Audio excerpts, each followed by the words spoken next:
Bradley Beal. I would gladly take Bradley Beal. That's still a big three, bro. I mean, I think that's a bigger three than getting Chris Paul. And I like Chris Paul, don't get me wrong, but Bradley Beal right now is a top 3 shooting guard in this league. I love the way he hit. I just love his game. And I like John Wall and all, but I feel like him getting injured was the best thing that could have ever happened for Bradley Beal because he really came into his own. And they snubbed him. They did. Yeah, they did. I was like... That was some bullshit. Yeah, that was fucked up how they did him because that boy played his heart out. So hats off to Bradley Beal. Please come to the Lakers. Please come to LA, not the Clippers. So I want to kind of touch on that the big three and dynamic duels, and we'll end on that. Mm-hmm. So it kind of like the NBA works in shifts, right? And you kind of look at like the different I like to say eras. So we had like the big three in Boston. I think it starts there with big threes. And then Miami formed their big three. Mm-hmm. And then, KD goes to the Warriors, and then that just created the super team of all super teams. And then, LeBron went to Cleveland, and he had his big three of Kyrie and Love. Mm-hmm. And now it seems like the NBA is more so dynamic duos. Yep. You know what I'm saying? Who can have the best two players? And I like this concept better because I feel like it creates more competition throughout the entirety of the NBA.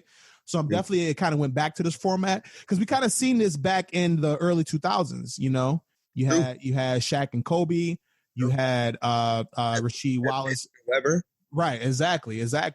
And then you had the Detroit team finally came together and shit of that nature there. So we're getting back to this dynamic duos, and right now you guys have the best, like hands down, LeBron James and AD. Mm-hmm. We will see what Brooklyn and Kyrie and KD can put together. What other dynamic duos am I missing? Russell and Harden.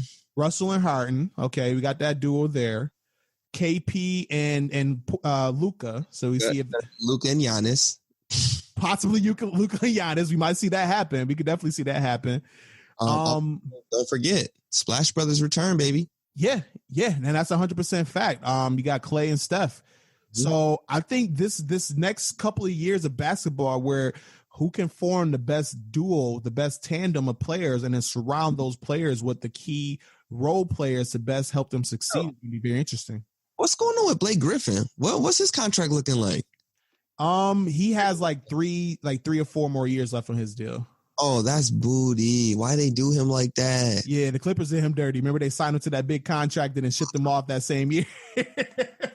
Oh, wow. He need to be traded. He need to go somewhere. Yeah, Blake is left in Detroit to pretty much perish. Where will work for Blake? I'm just sitting here trying to think can you imagine him on Miami? Oh my God. All right, never mind. Let me not get excited because Blake Griffin is stuck in purgatory. I'm sorry, my G. Yeah, it sucks for him, man. And crazy too because he changed his game. He changed his game around a lot. Yeah, I like plays. Yeah, I do too. Players, he always brings up Blake Griffin. This version of Blake, I definitely like. A team to look out for him. His services potentially Boston. Oh yeah, actually, that's a good scoop too. They got Gordon Hayward expiring contract. They got a lot of draft capital. Boston's going to be one of those teams in the East I feel like can make us key moves. And I think that they can potentially be the best team in the East next year. As much as I fucking hate saying that, and I hate Boston to the core. Like this is my least favorite team in all of sports, and it hurts when they do well. But I can see them making a very good move, rather it be for Bradley Beal, Buddy Hill, Blake Griffin. I don't think they get into the Giannis sweepstakes. I just don't think Milwaukee would trade him to an in division or in conference rival. I agree. But that's a very interesting team to watch as well because they have some assets, they have some players with some good contracts to trade, and I just would love to see Kemba on a bigger platform, like get his chance to play in a more high stakes game. I just would like to see how he would react. I mean, we kind of seen that in the Eastern Conference Finals, and I mean, he was like Kemba had knee problems like throughout the whole bubble.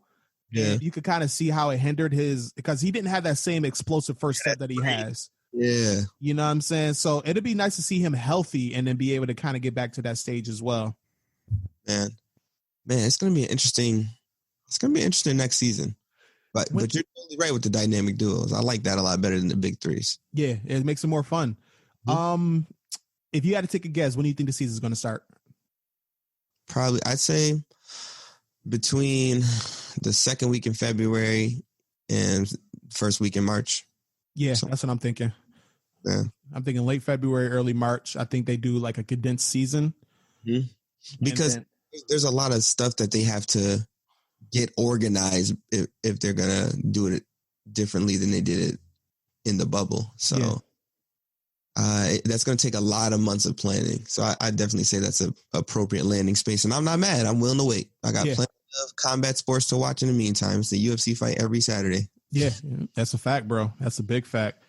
All right, man. Well, hopefully they figure it out. I trust in the NBA at this point, man. They made this bubble concept work, so I trust that they're going to be able to get this together. And I know they want to try to figure out to have fans, some way to have fans at the arenas as well. So I feel like they're going to figure it out. I feel like that, hopefully once COVID-19 eventually.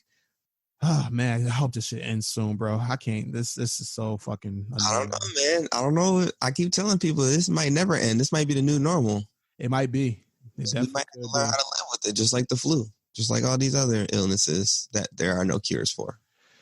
Yeah, it definitely could be, bro. Something different. But hey man, listen, we got sports right now. Basketball just concluded, man. I enjoyed the season, although my Sixers was trash. You got good pieces, though. You got good pieces. Nah, we don't. I appreciate you trying to make me feel better. We're shit. But hey, listen, I really do appreciate you coming on the show and doing this, bro. It's always a pleasure having you on. It's always fun talking basketball with you as well. Anytime, man. You're one of my favorite people to talk sports, especially basketball, because like I said at the top of the show, I'm not just saying it because I'm on your show, but if you're new to Bryce Benjamin and, the Sports Your Enthusiasm podcast, these are some very knowledgeable gentlemen when it comes to the sports world. So you definitely got, you got your ears on the right place to get that information you're looking for. So I appreciate you having me here as always, man. Just keep grinding like you always do. Y'all boys be killing it. Yeah, man. Appreciate that. Shout out to my co-host, Ed Reuter, man. Shout out to Ed. I got to meet Ed still in person. Yeah. We got to make that happen. We want to actually have an idea for an episode. I'm gonna talk to you about that when we finish this up. I like that. And hey, man, so listen, we are part of the Push Start Media Network. Mm-hmm. And yeah, man, give the people all the information that they need to know about Push Start Media Network, bro. I got you. So if you want to find any of our information, it's pushstartmedianetwork.com. Our social media for Instagram and Twitter is Push Start Media X. And on Facebook, you can just look for Push Start Media Network. If you're looking for any of my stuff individually, it's C Ham Mad Good, all together as one word. And I just started selling clothing. So on Instagram, it's called Champions Must Die. DYE, like tie-dye, hence the hoodie. But yeah, so shout out to y'all boys for always putting in that work. I appreciate everything y'all do for our network. It's definitely doesn't go without notice. That's a fact. I appreciate that, man. I got to get me one of those shirts too. So make sure I need the extra large, please. I got you, bro. As a matter of fact, I'm gonna go make one for you right now when we get off this call. My man. Hey, listen, if you're listening to this podcast, make sure you go and follow us, Sports Your Enthusiasm Sports Podcast on Facebook. Go and follow us on Twitter, SYE Pod. And, email is always open, Sports Your Enthusiasm Podcast @gmail.com. Make sure that you are drinking more water and taking your vitamins. Wear a mask. Go and vote on the 3rd. Stay healthy. Stay safe. We love you guys. We appreciate you guys. Thank you for listening. You have yourself a wonderful day.